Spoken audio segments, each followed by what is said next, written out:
সামরিক সরকার মায়ানমারের অং সান সুচি পৃথিবীতে এমন শক্তিধর কেউ হয়ে যায়নি যে ইঙ্গো মার্কিন পশ্চিমা গোষ্ঠী তাদেরকে হুমকি দেওয়ার পরেও তারা রোহিঙ্গা নির্যাতন অব্যাহত রাখবে, এ কথা বিশ্বাস করবার মতো বোকা আমরা নই। যখন সাদ্দাম হোসেন কুয়েত দখল করে, বিপুল শক্তিধর সাদ্দাম হোসেন কুয়েত দখল করল, আমেরিকার যুদ্ধ জাহাজ আরব সাগর পাড়ি দিয়ে ইরাকের সাদ্দাম হোসেনের কণ্ঠনালী চেপে ধরবার জন্য 24 ঘন্টার প্রয়োজন পড়ে নাই। যখন তালেবানেরা আফগানিস্তানে ইসলামী হুকুমত কায়েম করল, তখন মিগ-20 বোমারু বিমান দিয়ে আফগানিস্তানের মাটিকে তামায় রূপান্তর করতে আমেরিকার 24 ঘন্টার প্রয়োজন হয় নাই। তারা যা চেয়েছে ইরাকে তাই করেছে, তারা যা চেয়েছে আফগানিস্তানে তাই করেছে। কিন্তু আজকে মায়ানমারে, আজকে আরাকানে শুধু বছর নয়, যুগের পর যুগ ধরে, শতাব্দীকাল ধরে সংখ্যালঘু মুসলমানদের উপর ইতিহাসের বর্বরতম হত্যাযজ্ঞ চলছে। আর ওনারা জাতিসংঘের মিটিং মারান, ওরা জাতিসংঘের মিটিং মারায় এই অং সান সুচিকে বলে যে তুমি অত্যাচার বন্ধ করো। অং সান সুচি বলে অত্যাচার বন্ধ করতে পারবো না, তাদেরকে আস্তে আস্তে করো। মোহতারাম হাজিরিন, এগুলো অং সান সুচিকে এই ধরনের মিষ্টি মিষ্টি কথা বলা, এটা হলো মানবতার সঙ্গে চরম পরিহাস ছাড়া কিছুই নয়। বরং এ থেকে স্পষ্ট প্রতীয়মান হয় এখনো পর্যন্ত মায়ানমারের বিরুদ্ধে কোনো পদক্ষেপ নেওয়া হয় নাই। সামরিক পদক্ষেপ তো দূরের কথা, অর্থনৈতিক কোন পদক্ষেপ পর্যন্ত এই পর্যন্ত গ্রহণ করা হয় নাই। এতে স্পষ্টভাবে প্রতীয়মান হয় যে মায়ানমার সরকারের এই মুসলিম নিধনের এই নেপথ্যে পশ্চিমা সাম্রাজ্যবাদী গোষ্ঠীর উস্কানি রয়েছে। কারণ কি? কারণটাও পরিষ্কার। তারা ওদেরকে উস্কানি দিয়ে নির্যাতনের মাধ্যমে মায়ানমার থেকে ওদেরকে তাড়িয়ে দিল। আমাদের পরিসংখ্যান অনুযায়ী 17 লক্ষ রোহিঙ্গা নাগরিক, সেখানকার মোর দ্যান 50%, অর্ধেকের বেশি 9 লক্ষ রোহিঙ্গা বর্তমানে আমার বাংলাদেশে আশ্রয় গ্রহণ করেছে। ইতিহাসে প্রথমবারের মতো একটি জাতির অর্ধেকের বেশি স্বদেশ থেকে বিতাড়িত হয়ে অপর দেশে আশ্রয় নিয়েছে। মোহতারাম হাজিরিন, এভাবে গোটা দেশ থেকে তারা ওখান থেকে রোহিঙ্গা শূন্য করে দিচ্ছে। বাংলাদেশে এসে আশ্রয় নিয়েছে রোহিঙ্গারা। এই সকল রোহিঙ্গারা নিঃস্ব, অসহায়, মাথা গুজবার খাই নাই, পেটে খাবারের অন্নের ব্যবস্থা নাই, নিঃস্ব, অসহায়, দারিদ্র অবস্থায় ওদেরকে ঠেলে দিল অনিশ্চিত ভবিষ্যতের দিকে। ওরা যখন এই অনিশ্চয়তার সাগরে ভাসছে, তখন রাতের অন্ধকারে যারা কালনাগিনী হয়ে ছবল বেড়েছিল, দিনের বেলায় এনজিও খ্রিস্টান মিশনারি রূপ ধারণ করে ওরাই আবার ওঝা হয়ে থাকতে এসেছে। এখন শত শত কোটি টাকা নিয়ে এসেছে আমার বাংলাদেশের পার্বত্য অঞ্চলে। এখন ওদেরকে সেবা করবে, এখন ওদেরকে বিস্কুট আর চকলেট কিনে দিবে, এখন ওদের মাথা গুজবার ঠাই হওয়ার জন্য ওদেরকে তাঁবু গেড়ে দিবে, ওদের বাথরুম করবার জন্য সুন্দর সুন্দর টয়লেট তৈরি করে দিচ্ছে, ওদের পানি পান করবার জন্য টিউবওয়েল এবং নলকূপ বসিয়ে দিচ্ছে, আর ওদের শিশুদের শিক্ষার জন্য উন্নত মানের স্কুলিং প্রোগ্রাম করছে।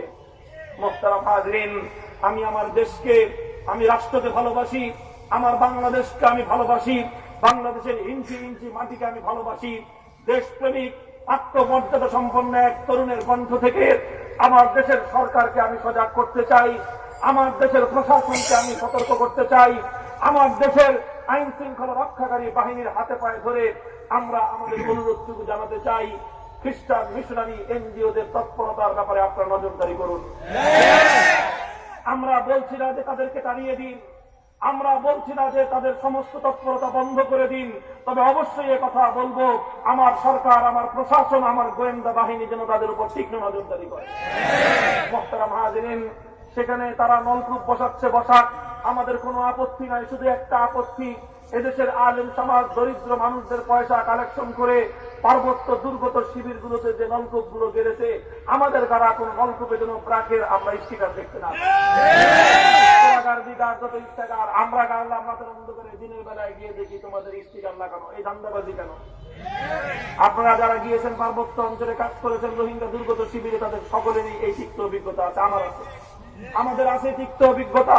সে কথা আজকে বলতে চাই না, বলতে চাই নলকূপ গাড়বা গাড়ো, টয়লেট তৈরি করবা করে দাও, মাথা গুজবার জন্য তাদেরকে তাঁবুর আশ্রয় করে দিবা, খুব ভালো কথা। এমনকি স্কুল বানাবা তাও ভালো কথা, ছাত্রদেরকে তোমরা ছোট ছোট শিশু কিশোরদেরকে বিস্কুট দিবা, লজেন্স চকলেট দিবা, সেটাও ভালো কথা, তাদেরকে শিক্ষা দিবে তাও ভালো কথা, কিন্তু প্রশ্ন হলো কি শিক্ষা দিবে? প্রশ্নটা হলো কি শেখাবে ওদেরকে?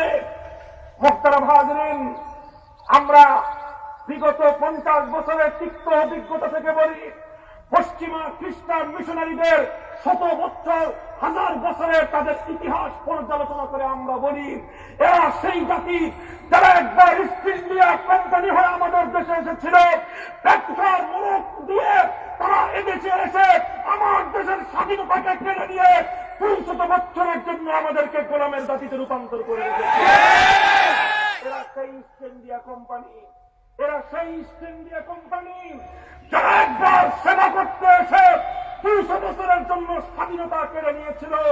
আমাদের পূর্বপুরুষরা হাজী শরীয়তুল্লাহ মীর নেছার আলী ওরফে তিতুমীর তারা বুকের রক্ত দিয়ে সেই ইস্ট ইন্ডিয়া কোম্পানির গোলামীর জিন্দিগ থেকে দেশের আজাদী এবং স্বাধীনতার লাল সূর্য ছিনিয়ে এনেছিল।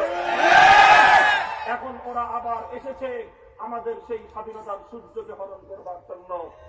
তবে এবার ওরা আর সেই ব্যবসার খোলস করে আসে নাই, এবার মোড়ক চেঞ্জ করেছে, এবার এসেছে সেবার মোড়ক করে।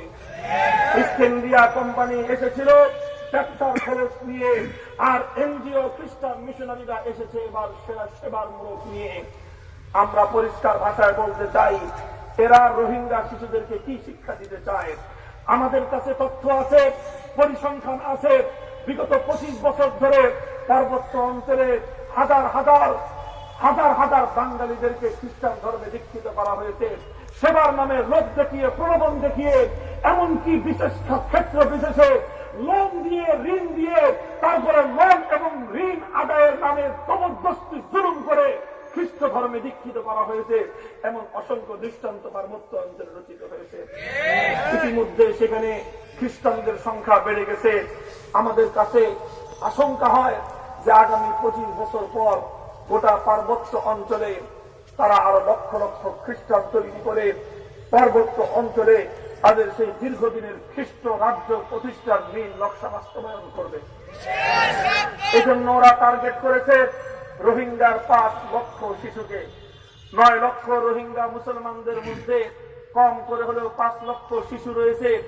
এই 5 লক্ষ শিশুই হলো আজকে খ্রিস্টান মিশনারিদের টার্গেট। ওরা এই 5 লক্ষ শিশুকে শিক্ষার নামে কুশিক্ষা দিবে, শিক্ষার নামে তারা আধুনিক শিক্ষা দেবে ঠিক, কিন্তু মগজ ধোলাই, প্রেম ওয়াশ করবার মাধ্যমে প্রথমে তাদের মাথা চিন্তা চেতনা থেকে তাওহীদ, একত্ববাদ, ঈমানের চেতনা মুছে ফেলবে, নাস্তিকতার দিকে ডাইভার্ট করবে, এরপরে একসময় তাদেরকে খ্রিস্টান ধর্মে দীক্ষিত করবে। এটাই হলো আমাদের আশঙ্কা। কাজে আমরা একটা কথাই বলতে চাই, এই সকল খ্রিস্টান মিশনারিদের স্কুলগুলোতে শতভাগ রোহিঙ্গা মুসলমানদের সন্তানদেরকে কি শিক্ষা দেওয়া হবে সেটা আমার বাংলাদেশ সরকারকে জানতে হবে, সেটা বাংলাদেশের শিক্ষা মন্ত্রণালয়কে জানতে হবে। বাংলাদেশের শিক্ষা মন্ত্রণালয়ের অধীনে বিশেষজ্ঞ ইসলামী শিক্ষাবিদ ওলামায়ে কেরামের তত্ত্বাবধানে তাদের পাঠ্যসূচি তৈরি হতে হবে।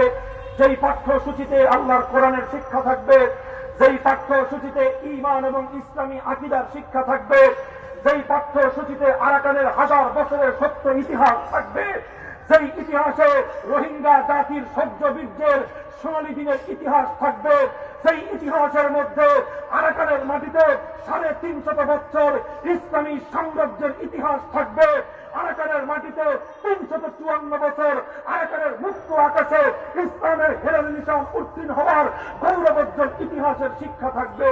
উম্মতে মুসলিমার আরাকানের ইতিহাস থাকতে হবে তাদের পাঠ্যসূচিতে। কথা ঠিক কিনা?